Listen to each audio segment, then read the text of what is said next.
Welcome to the AA Podcast, our little corner of the web where we are not afraid to discuss tough questions like, when did nutrition, health, movement, and stress management become alternative medicine? Where we embrace challenges in all aspects of life to become healthier and stronger versions of ourselves. And where food and movement are the best kinds of medicine, and cooking meals at home is a revolutionary act. Welcome back to another episode of the AA Podcast. This is Ashley Olson. And Andrea Crane. We're excited once again to have you join us for this week's episode. But before we get started, we are going to share our weekly Bible verse. So today mine is Psalms 28, verse 7. Better be. And it's we were already fighting about Bible verses before. We both thought we had the same one, but alas, we were in the clear. Yeah. Okay, so mine is, the Lord is my strength and my shield. In him my heart trusts, and I am helped. My heart exults, and with my song I give thanks to him. Okay, mine, not yours, is Psalm 27, because this is my psalm and belongs to no one else. The Lord is my light and my salvation. This is Psalm 27:1. Whom shall I fear? The Lord is the stronghold of my life. Of whom shall I be afraid? And if you haven't noticed, there's one common theme in both of our verses, and that is strength. Yes. In today's episode, we are going into muscle and lifting and all of the things that me and Andrea just absolutely love. Yes. And what we want to provide you today is some research, but honestly, we just want to talk to you about what the benefits of having true muscle, especially as we age. So we're going to kind of just start off with, what are some of the benefits of muscle, Andrea? Well, so what really came to my mind is, like, you and I could blather on about all kinds of things. Oh, you can do this and this and this with muscle. Like, there's a million things. But what I thought would be a better question is, let's just ask the audience. Think of 5 things. Like, if you had a piece of paper in front of you and a pen, you write down 5 things that you really love to do in the world. And I'll bet you that at least some of them, if not all, require skeletal muscle in order to be able to do it. Exactly. I mean, I think of I even think of my parents. Like their favorite thing is to play with their grandkids. So you have to have balance. You have to have some muscle in order to be able to do those, activities. Yeah. I have so many clients that love to just get outside and walk. Again, you have to have some type of muscle to be able to even put one foot in front of the other. Yeah, and there's a lot of people that so there's homebodies like me.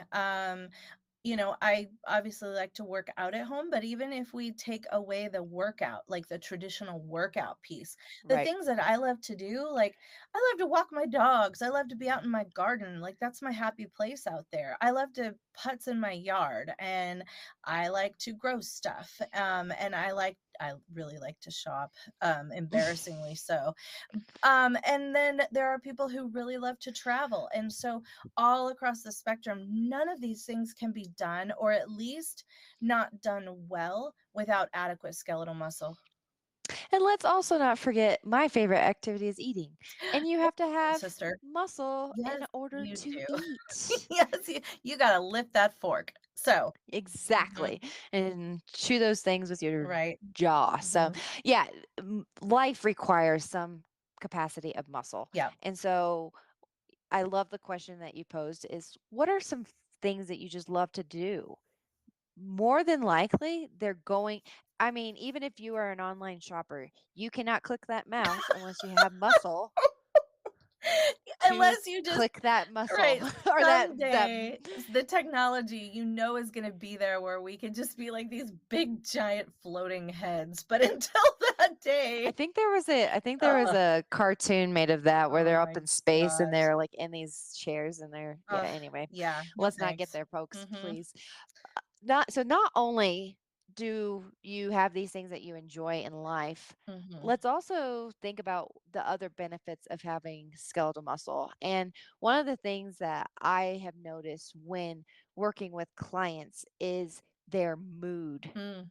Yeah, their definitely. perspective on life, even too.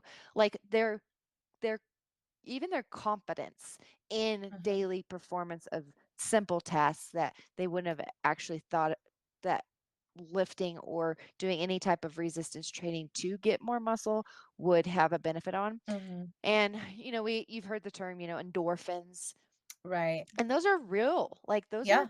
real. Yeah, that's what we um base morphine off of. I mean, it's a chemical compound made by your body. It's your own personal opiate, created by your body. exactly. And so the benefit of having those endorphins not only in your workout, but the mood elevation that you Mhm. get post workout and in life is, it's a benefit of what it means to have more muscle. Mhm. And let's not also forget about like your metabolic activity Right. when you have more skeletal muscle. So um you had probably heard the term that, uh, well, I hope you have heard the term that if you have more muscle, you are more efficient in burning fat. Mhm. Yes. And even if we could just take this down to like it's the very most simplistic thermogenetic terms, who is going to like if you have a pile of fat sitting in front of you and you have a pile of muscle sitting in front of you, they weigh the same, 10 pounds of each. Which is going to burn more calories just in order to live and maintain Mhm. itself? The fat? The fat is going to sit there. It's like a cockroach. It will survive a nuclear war with nothing, no substrate, no calories, no nothing. It's basically physiologically inert. So it's like carrying around bags of concrete, really. It doesn't require any calories in order to preserve its existence. Exactly. Muscle, on the other hand, is like it's like having a Ferrari, right? It needs gas, it needs premium fuel, it needs calories, it needs protein, it needs all these things to maintain. So at the end of the day, what that looks like is if you are sitting around at, let's say we've got two women at 150 pounds, the Mhm. one on the left has a lot more muscle than the one on the right.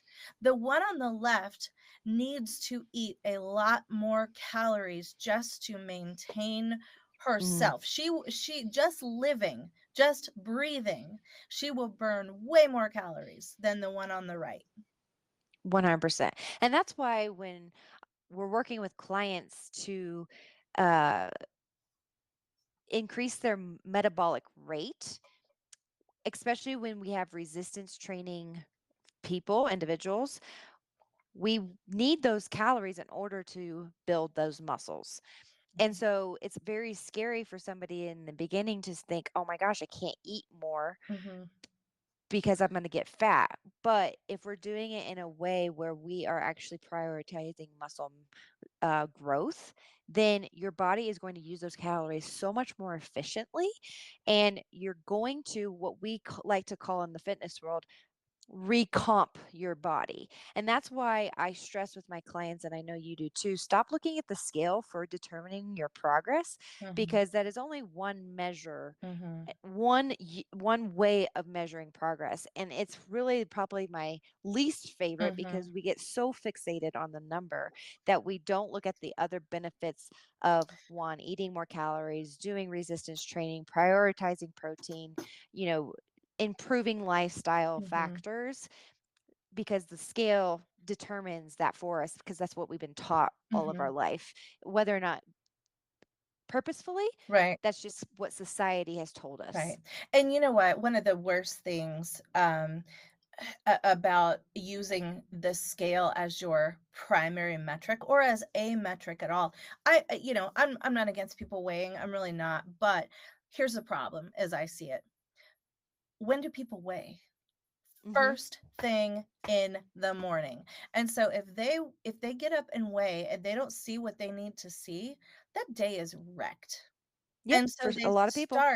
start in this deficit mindset, and it can just wreck their whole day. Whereas if they hadn't gotten up and got on the scale, they might have, their feet hit the floor and they think, wow, I feel really strong today. I feel Mhm. great today. I Mhm. feel emptied out and lean today.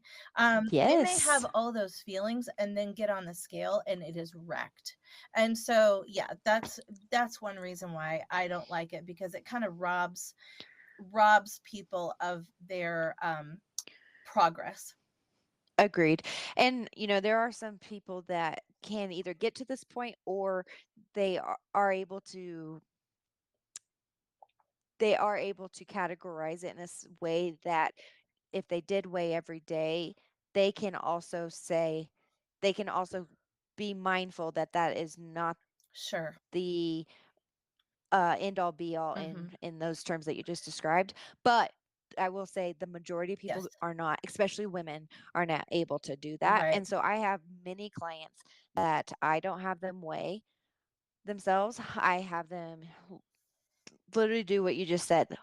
Take an inventory of your Mhm. body. What are you feeling like? So, um, and I love this that you brought up too is, would you rather be more efficient at preserving calories or would you rather be more efficient at burning calories? And it goes back to your point of the fat versus muscle. And fat, like you said, is very good at preserving calories. It does not need Mhm. help. Like Right. it's Yeah. very happy just and Yes. content just sitting there. Yes. Whereas muscle, it needs those calories like you were talking about in Mhm. order to build and even maintain. Mhm. So the other thing I wanted to mention too is, sometimes people will say, or you might see on social media where people are saying, I started eating more and I started losing weight. Well, that actually may not be totally true. They probably didn't account for all those little hand grabs of here and there. And so the calories themselves may not seem that much because they didn't actually count those in their daily allotment when they first started. But when they actually got a goal to sit down and hit every day, they feel like they're eating so much more food. One, because the quality is so much better. And so you're eating more satiating food and you're eating probably lower density calories because it's not just packaged crap. You're Mhm. eating, vegetables. You're prioritizing, proteins and really good sources of fat and carbs. So Mhm. you're feeling like the volume is so much more because the calories Mhm. are a lot Well, more whole sources. and one thing that I have noticed from you, um, is that I have seen you, uh, I have seen you check in with a lot of your clients, and I've gone through that process with you and watched you do it a number of times. And one thing that I always found curious that I learned from is you always ask your clients, "Are you hungry? Hmm. And is your appetite coming back?" And, Yes, at first blush, someone might think you're asking that because, "Oh, I don't want you to be hungry. I want you to be full." But no, the reason that you ask that is because that means your metabolic fires are burning, right? We exactly. want Hmm. we want people to have an appetite. And Hmm. having an appetite is not a bad thing. Being hungry is a good thing. Exactly. Yes. It tells us a lot about that our body is actually running again, Mhm. Right. Right. and going back to just being aware that our body's only job is to survive.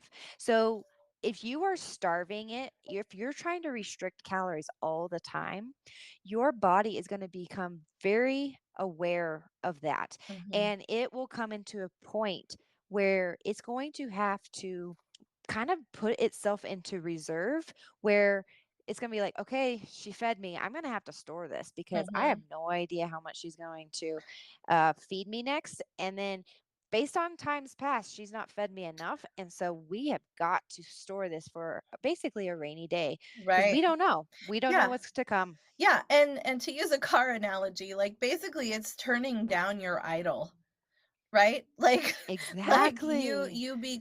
you go from being a Ferrari idling high and hot to being, I don't know, I've got a Hyundai, and that seems like the proper that seems like the proper car here. Yeah. I know. Think of like a Ferrari or a Porsche, it's Yeah. muscular, it's sexy, it's so Yes. good. And then you think of my And silver bullet that my teen drives. Yes. and it's just clunking That's along right. along It's the road. yeah, it's Yeah. idling like a 30-year-old dog. So, And so when you do feed your body, just like with a car, like if you're feeding it properly, let's just say you don't want to be the Hyundai. I'm right, sorry. right. Hyundai's are a great car. They last a long time, but you Exactly. want to be more like the Porsche. Yep, And that's where like the body recomposition comes into play, especially when you couple that with strength training. right. Um, and also let's, break it down to being even more similar. And you are a typing. I'm sorry.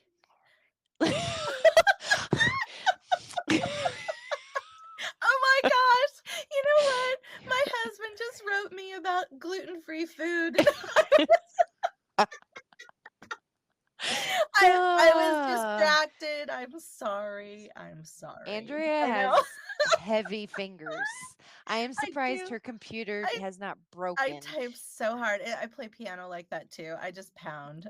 Yeah. Okay. Yeah. Anyway, so let's not only about those things, but let's also talk about like just the functionality of Mm. strength. Yes. Like, I'm sorry, but getting off the freaking toilet when Yes. you're 80 years old Yes. is gonna be important. You know what? If I'm not To be getting able to take a through, shower. if I'm not getting through to patients, that I have a very straight conversation. I look them in the eyes and I say, "Do you want to get off the toilet when you are 80 or do you want to have to call the fire department to get you off of there?" Nobody wants to have to do that, but people don't think No. about that. So, when you consider getting up out of a chair or getting up off of the toilet, like, these are extremely functional activities that you need Mhm. to be able to do. And you can't do it without adequate uh, glutes. You, Exact and grip strength. yes, And we're going to talk about that too yeah, in a minute. mm-hmm, But we see, I mean, I see in my own grandparents, they want to be independent. They want to mm-hmm, live on their own. mm-hmm, And what's scary is that, balance goes out the window. Their grip strength goes out the window. Their balance, I said our balance yeah, already, but like, their ability to their feet shuffle. right, I mean, right, and so the mm-hmm, trip hazards are yeah, much greater. And so you think about those things, and if you prioritize, especially as we mm-hmm, age, even just for the sake of functionality, right, if you prioritize strength training, you can live an independent life a lot longer, more yes. than likely, than if Yes. you didn't. And so, we could even boil that down to often now I'm certainly, gosh, degenerative neurological diseases notwithstanding, skeletal muscle, it often is the difference between staying in your home and being moved Hmm. into a facility. And I know 100%. I know that's not what any of us are hoping for, right? And so yeah, I would also add in there just reaction time. So in terms of falls, in terms of balance, um if you have been training and if you have been keeping your muscle tone up, you will actually have you will have maintained those fast twitch muscles, right? So we've got Yes. slow twitch, we've got fast twitch muscles. The fast ones are all involved in reaction time. How quickly can you react to changing surroundings? So, if a dog walks in front of you or if you trip on a rug, how quickly does your body react physically to that situation? Do you end up on the ground or are you able to hold it together and not fall? Absolutely. So just that alone should Yeah. scare us enough to want to Mhm. maintain some muscle mass.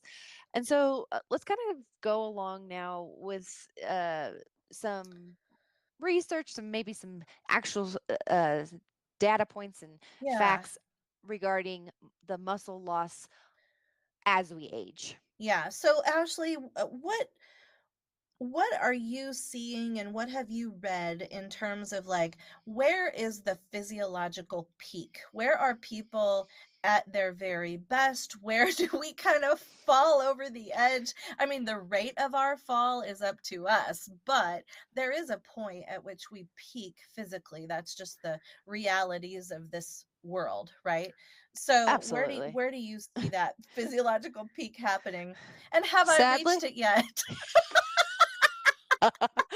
sadly, to be honest, we are both Yeah. past it. Okay, that's what I thought. Yes. Mhm. So really honestly, 20s are obviously Mm. our peak. I Mhm. mean, if Yeah. we could go back into our 20s and realize what our Whew. potential was, oh man, would we change a lot of things. So if you are less than 30, can Yeah. I just encourage Oh. you right now to one, skincare. Let's please Yeah. skincare. Uh but two, let's also prioritize actually putting on some muscle mass and stop Yes. freaking out that you're going to look bulky. I think, Yeah. I hope, I pray that that little trend of is kind of on the Mhm. up and out, because I believe we are hopefully smarter in that regard, but there are definitely Yeah. still people out there that, you know, want to be quote unquote tone and lean. And I get that. I want to, and honestly, if they say lean, that's more encouraging than tone. I hate the word tone. A printer has toner, our bodies do not. I Rant know over. that.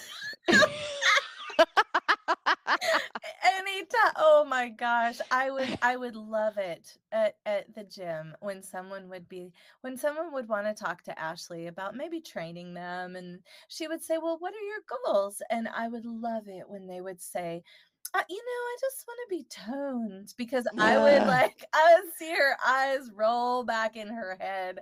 Like, yeah, it's pretty, that word you hate. That word you I do really hate hate. it. But so 20s are obviously our prime time, Yeah.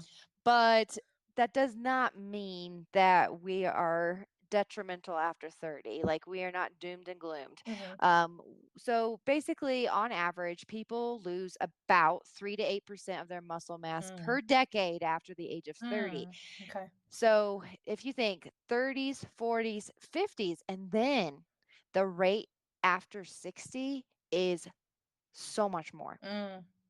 Okay. And so but that sounds very like, oh, that's Sad.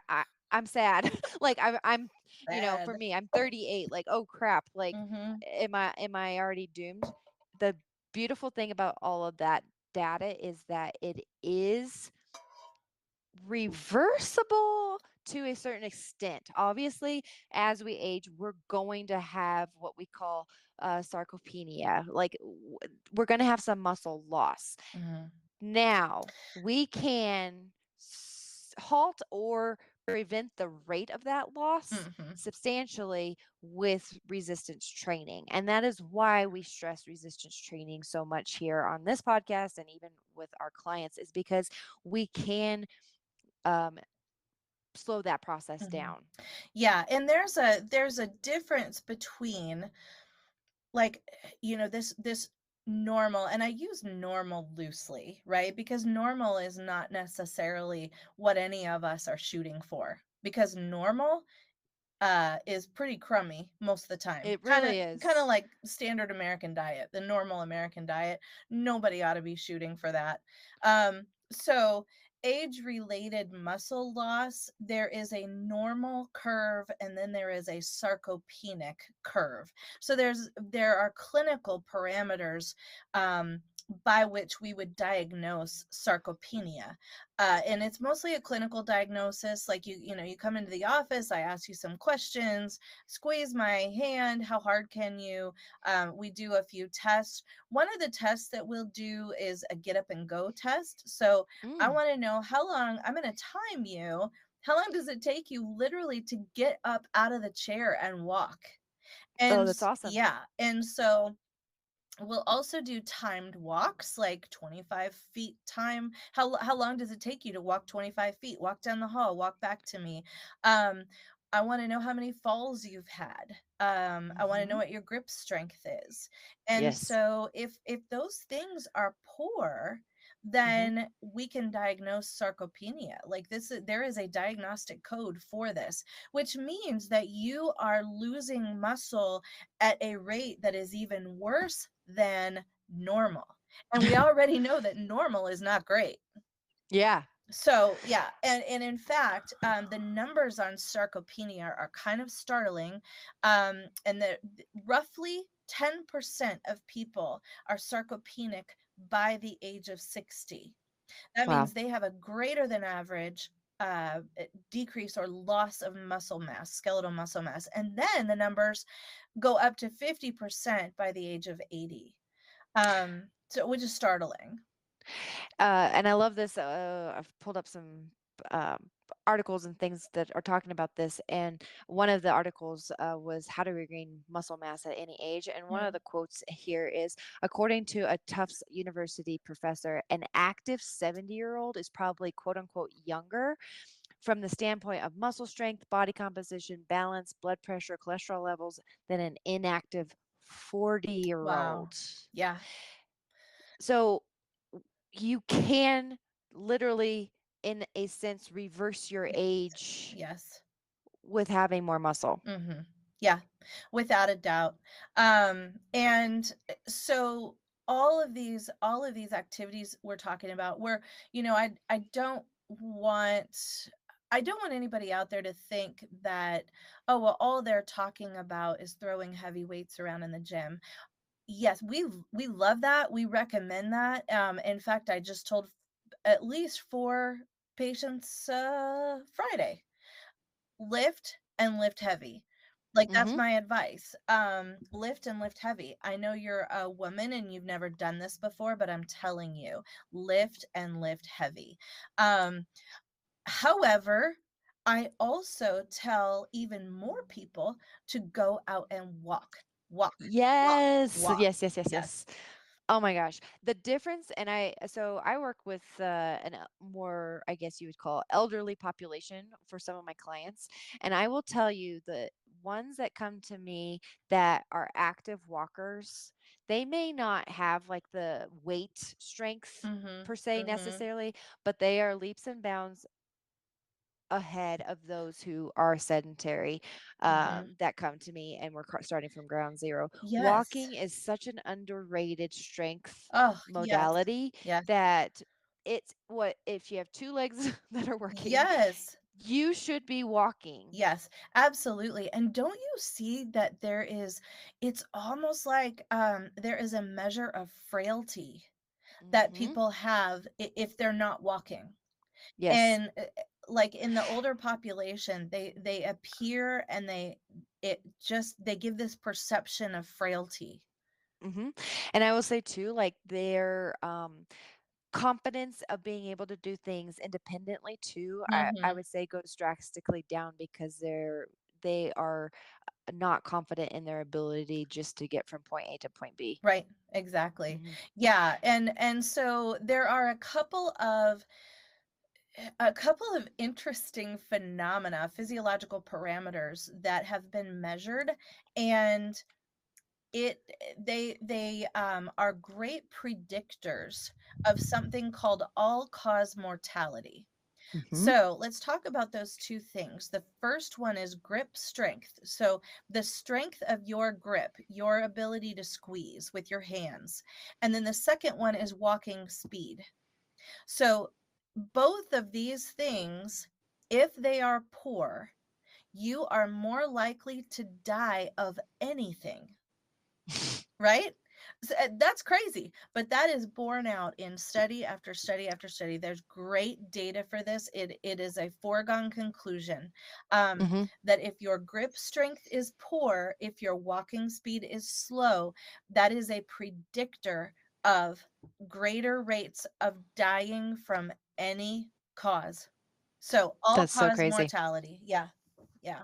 I mean, and that kind of goes back to both of these, specifically grip, is that independent living again. Yes. Think about like, opening a door. Mhm. I mean, that shouldn't be hard, but for some, they don't have that grip strength to even turn the handle. Right. Um, think about opening a can.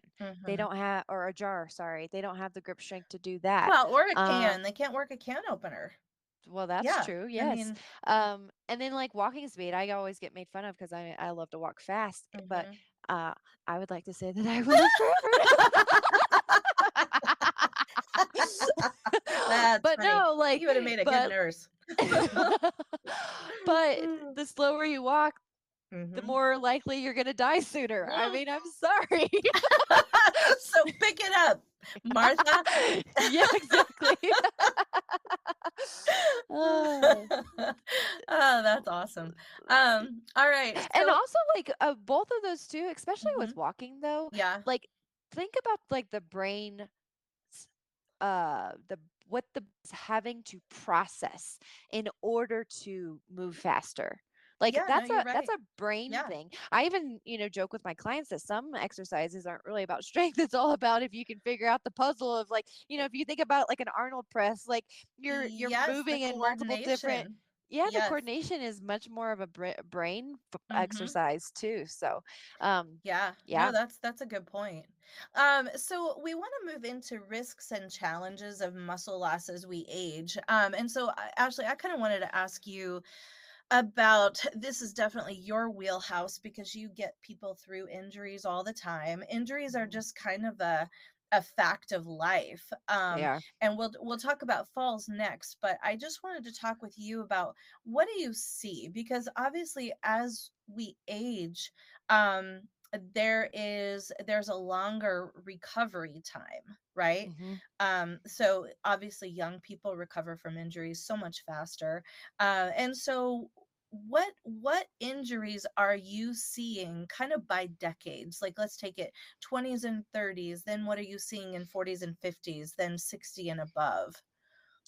So I'd say like the injuries that you see in, 20s and 30s, specifically 20s, especially if you see somebody that has been maybe athletic in their high school or even college years, those are Mhm. probably going to be more of a like a wear and tear type Mm. injury where like say maybe you're looking at a swimmer or softball player or um even gymnastics, Yeah. where those joints have gotten repetitive use over a Mhm. short period of time. And so you get that wear and tear. So you're going to, even football, I guess, too. I have several friends that have football injuries, in their younger ages. And those are just honestly just blunt force Yeah, right. trauma type injuries. But even if they do have to have surgery, like you said, because of their age, they're able to typically bounce back so Mhm. much better. Not maybe to 100%, but definitely better than if they had those injuries later on Yeah. in life. And then Yeah. 30s, you're starting to see potentially some sedentary lifestyle Mm. factors. So Wow. we're getting to the point in our career, maybe in the 30s, where the majority of people have a desk job, Mm. and Yeah. we're starting to see some of that muscle loss progress faster. So we Mhm. already touched on that by the age of 30, you're already starting to see a 3 to 8% loss of muscle mass Right. per decade. So think of that's just the normal. But then you couple that on top of somebody that has a sedentary job, it's Mhm. not requiring any type of muscle mass to Right. do that job. And so you're going to see that rate increase significantly. So you're Yeah. going to start seeing some back pain. Um, you're going to see some glute atrophy. You're going to Yeah. see some core that's just now no longer, you can even define it as a Which core. It's just a which blob of mass. right, which probably contributes to the back injuries too, right? 100%. And so you're going to get a lot of that. You're probably going to get a lot of shoulder Mm. injuries because you're hunched over all the time in a Uh, desk position. So you're going to get a lot of even uh, uh, posture I'm sitting up things. straight. I know. Yeah. I know. Some posture issues as well. So, and then, get into your 40s, you're going to see those. those things that I just mentioned escalate even farther if Mhm. they aren't taken care of then. And Mhm. so those things are just going to get magnified over time. And then, when I start seeing patients, or not patients, clients 60 and above, and even, a lot of my clients are, I have some clients in the 70s and 80s, and we're getting to knee issues, Oh, hip sure. issues, even I've seen a lot of people with fallen arches in their feet, whether they Mm. were necessarily born with that, maybe they were more flat-footed, but I mean, getting down to the nitty-gritty here, even our freaking footwear is not healthy. Right. Like so we're not allowing our feet to breathe and, To spread out. spread out. Yeah. And so you're Mhm. starting to see that movement too of, more natural footwear. But we have had so many decades prior to that of, Yep. especially, when I was younger in my 20s I saw and your early shoe 30s. collection. I mean, I was wearing these 5-inch heels, and my grandmother would be like, "That's gonna ruin your feet someday." And I was like, "Whatever, Grandma, you don't know what you're They're talking about." cute. And unfortunately, she did know what she was talking about. Yeah. So, Yeah. um, oh, Oh, hello. sorry. It's okay. Shoot. Sorry about that. We had a little dog interruption. Apparently, somebody was going to rob Andrea's house. Yeah, or dared to breathe near my neighborhood. Apparently.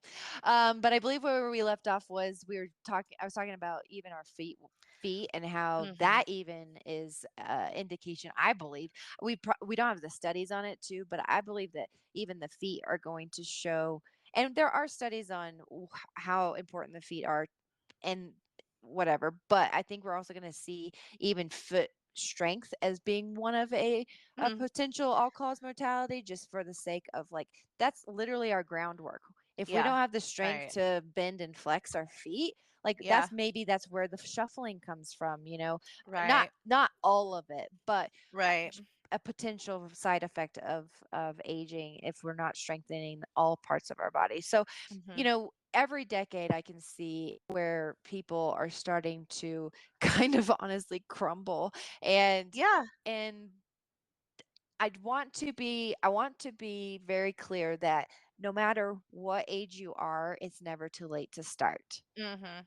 Right. And something Right. that I think we could talk about too right now is regaining muscle mass at any age. Mhm. And one of the people I just look up to so much, and hopefully, if you don't know who she is, that you will go out and look her up.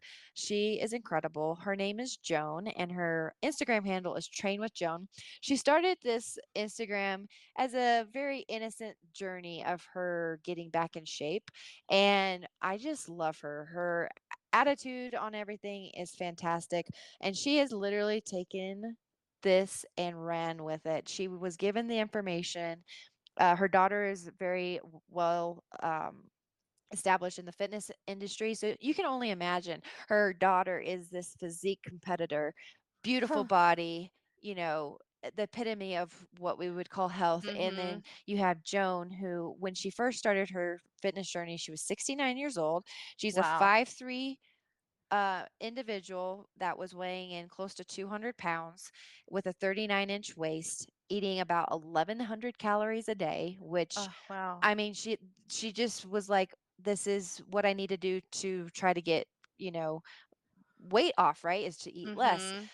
She had a hysterectomy at 46. She had arthritis, kidney disease, was on blood pressure medicine, like the whole 9 yards at 69 years old.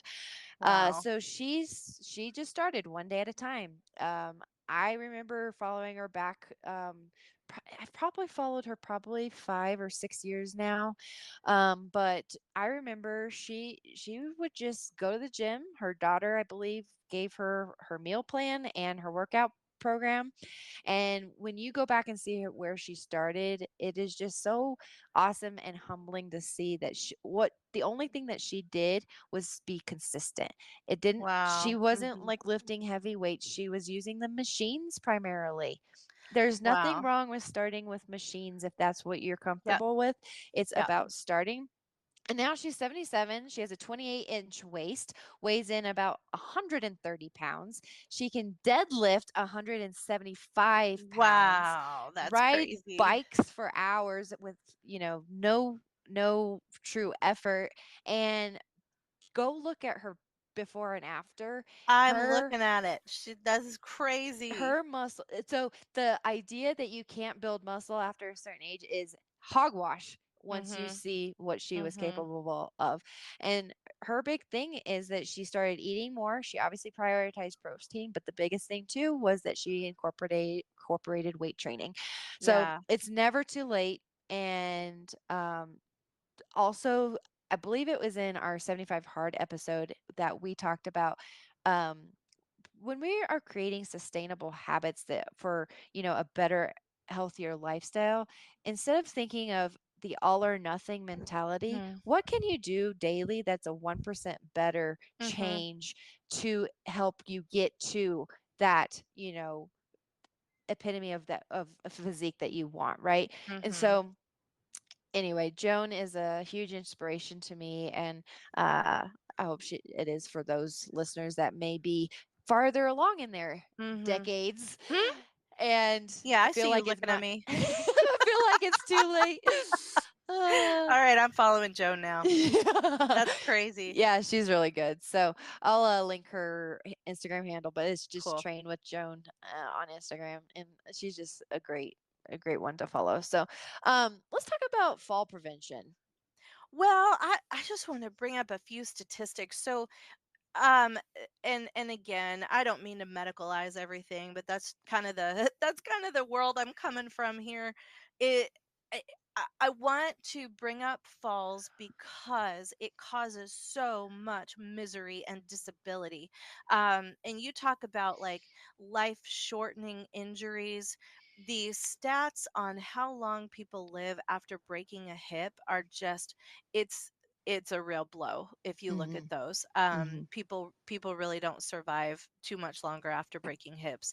So I just wanted to bring this up, and then Ashley and I will dive into a few things that you guys can do today to, like she mentioned, get that 1% better. So in 20, these numbers are from 2014, and I would assume as our population ages, they're just going up because we're Hmm. getting sicker and sicker. Our population is getting older and older, and we're not maintaining health or strength. So in 2014, about a third of people 65 and older reported a fall. All right. Mm. So that's a third of people. Like, think about the last time that you fell. Like, I can't, I have fallen, but it's usually like, off of a mountain bike I was just or about to say, I think the last one was off a mountain bike. yeah, pretty much. So yeah, I mean, but these are falls like where somebody takes a tumble that they're not doing anything fun. They're just walking around living their life. So, I can't tell you how um, many clients have come to yeah. me that have just stepped off a curb Oh and lost yeah. their balance. Oh yeah, yeah. And so this as an ER nurse, as a former ER nurse, this just is awful. But in 2015, falls accounted for 64% of injury related emergency room visits and 54% of injury related deaths among older adults. And I can attest to that. We had so many people come in after falls to the ER. And so the stronger that you are, the more resilient your body is. Like, should we be falling? Well, yes and no. I've got a dad who's incredibly active. Dude still falls, but that's because he's in his late 70s and he's climbing mountains. Yeah. And so, it's that kind of falling. I fall. I'm 51 and I fall, but it's off the side of a mountain bike. Hmm. And so those kinds of falls where you can get up and say, shake it off and rub some dirt on it and keep going. That's not the kind of falls that I'm talking about here. I'm talking about, like you said, stepping off a curb and breaking your ankle. That should not be happening. So what can we do today to keep from getting injured, to keep from falling, to keep all of these things that we've talked about that we want to avoid in the future, what can we start doing today? And we already mentioned one that has been undervalued, and that is Uh-huh. simply get out and walk. Walk. If you're not comfortable walking outside, walk your hallways, Yes. walk your living room. Yes. In the 75 hard episode, I was talking about just getting my 45 minutes in walking figure eights on the porch. That it does not need to be, you know, anything Yeah, you don't need to be at a glamorous. track. You don't need to be at the gym. You don't need to be, If you're s- somebody that has is, at the point in your life that balance is a real concern, do it in a place that you feel comfortable and where mhm, maybe there are people that could be at your aid if that were need to right, be. right. And just start somewhere. Walking is Mhm. so amazing. Okay, Um, can I just put in a plug? Just like you said, walk where there are people. If you are not, if your balance isn't the greatest and you're legitimately concerned, go to Walmart and yes. walk the aisles. Go to Costco and walk. Absolutely. And especially if your balance is a concern, you can use the Yeah. cart as a Yes. Yes. you're still moving your body. That's right. And that's what matters. Um and I love this one that Andrea brought up is if you are sitting at a or if you have a sitting desk job, Mhm. um then set a timer and get up and move around your house. Mhm. Every 50 minutes, set a timer and just go and do 5 minutes of laps around your house. Walk the Mhm. stairs. Go Yep. outside and get some fresh air. How much that's Absolutely. another Yes. under Underrated. valued um thing is getting fresh air. But Yeah. And yeah. so one of the ways, if you're in an office building, you have to make these suggestions work for you. And so we're trying to get people, predominantly I would say our people who are listening to us are probably still working full-time Mhm. jobs. Yeah. And so if that's the case, Ashley obviously, she has set her life up to where she lives in a gym environment, right? Like that's where she works, is in a gym environment. And so it's not terribly difficult for her to get to equipment because it's right there. So that's how she has organized her life. Um, I can sympathize with people who are in an office because I do work in an office. I sit at a computer when I see patients. I'm in a little room with patients. But what I have started doing is at the ends of my visits, with my people that I am trying to get them moving, which is nearly everyone, I make people get up and do some air squats with me because Mhm. I want to show them how easy it is to get your heart rate up. We talk a lot about HIIT activity. We talk a lot about just driving that heart rate up, the importance of heart rate variability. And so we just do some air squats right there in the examination room, and it gets both of our heart rates up, and then people can see that, oh, I could do this. I can stand up from my desk chair and I can do 25 air squats, or 10. Start with 10, Yeah. and do that multiple times throughout the day, but you can do that. Absolutely. And if you are somebody that is you can't do an air squat, do sit stands to your chair. Yes. Sit in front of a dining room table, and if your balance is unstable, just hold on to the table until you feel Yep. strong enough where you don't have to rely on that table for balance, Yep. and just do those. I mean, it does not have to be glamorous. Just keep it simple. Yes, and talk Um, about push-ups. Yes, so push-ups is another great one. And this one scares a lot of people because they're like, I can't do a push-up. Uh, do incremental um uh The incline, yeah, yeah, well, change I was your gonna incline. yeah, change your incline. So think about doing them off the wall at first. Yes. Maybe you're doing half push-ups off the wall. Then as that gets stronger, go to another surface. Maybe it's a buffet table that's a little bit higher off, and you can do Mhm. buffet push-ups. And then maybe you can go to the back of the couch and do a chair Mhm. couch push-ups. And then as you get stronger, you can come down to the floor, do knee push-ups, then Mhm. do full push-ups when you're like, capable of doing that.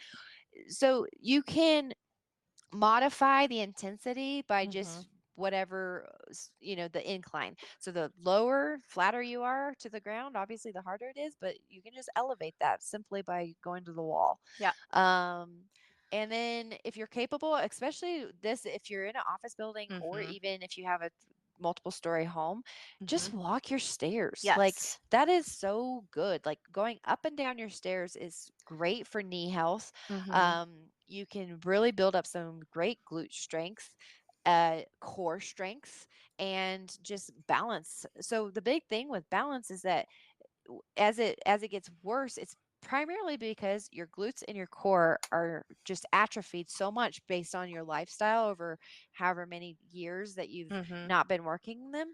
So simply by working on some core and glutes, your balance can improve. Yeah, absolutely. And I would even put in a plug, if you don't have stairs, find something you Mhm. can step up on.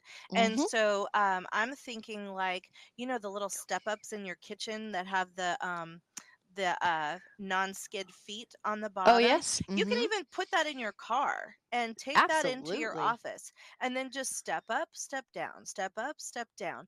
And that is great activity. Time yourself for a minute, 90 seconds, whatever, and then step up, step down until you hit that 90-second mark, and that's a great way to drive your heart rate up and get strength training.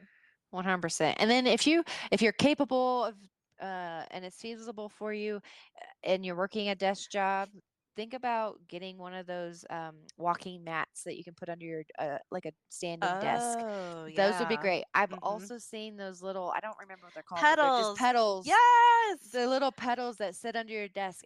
Those are great. I mean, it sounds silly. I mean, I freaking remember my grandparents having one, and I was like, Yeah. this is weird, but it keeps your body moving. Yes. Yes. So, Yeah. And you're not throwing clots and stroking, and yeah. So, yeah. it's all So good. there's a very simple things that you can do that just kind of propel you into some better health and longevity.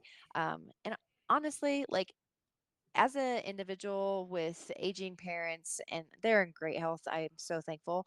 But I can see even their parents too, which um but also think about your longevity not only Mhm. affecting you but those around you too, Right. because ultimately at the end of the day, if you're not going into an assisted living, which I hope nobody has to do that, but if you don't have the capability, or the family isn't able to take care of you anyway, what I'm saying is, think about the people that potentially will need to take care of you in the future, Right. and the what you do today will Right. help that in the future. Yes, um it's so much more than financial planning, and I think yeah. people get stuck in this rut of, well, I need to plan financially so that my kids don't have to, scrape to take care of me. Um, Hmm. but even if you don't have the financial wherewithal, you can keep yourself healthy physically in order to take the burden off of them. And I know my husband and I think about that all the time. Yeah. Absolutely. Yeah. So, well, we hope that this episode was encouraging to you, because Enlightening. and enlightening, and that you realize that it's never too late to start, and it doesn't matter what you have resource wise. There, you can always walk, you can always do Mhm. body weight exercises, and then if you ever need some guidance on what to do beyond that, definitely don't Mhm. hesitate to reach out. Both Andrea and I would be happy to help you, whether that's just giving you some additional suggestions, or maybe looking at maybe working with one of us individually. So, Yep. um, if you enjoyed this episode, as always, we would appreciate some love on whatever platform you are listening to us on. And don't forget, if you have questions for us, to email those to Yes. us Send us at, questions. yes, please do. So ask double a podcast at gmail.com, and that's all in the show notes for you. But that's all that we had for today. Hope you have a wonderful rest of your day, and we will catch you on the next episode. Bye bye.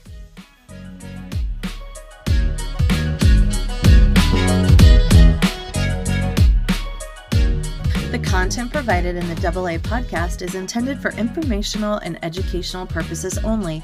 The podcast is not a substitute for professional medical advice, diagnosis, or treatment. Always seek the advice of your physician or other qualified health provider with any questions you may have regarding a medical condition. The information and opinions expressed in this podcast are solely those of the individuals involved and do not constitute medical advice.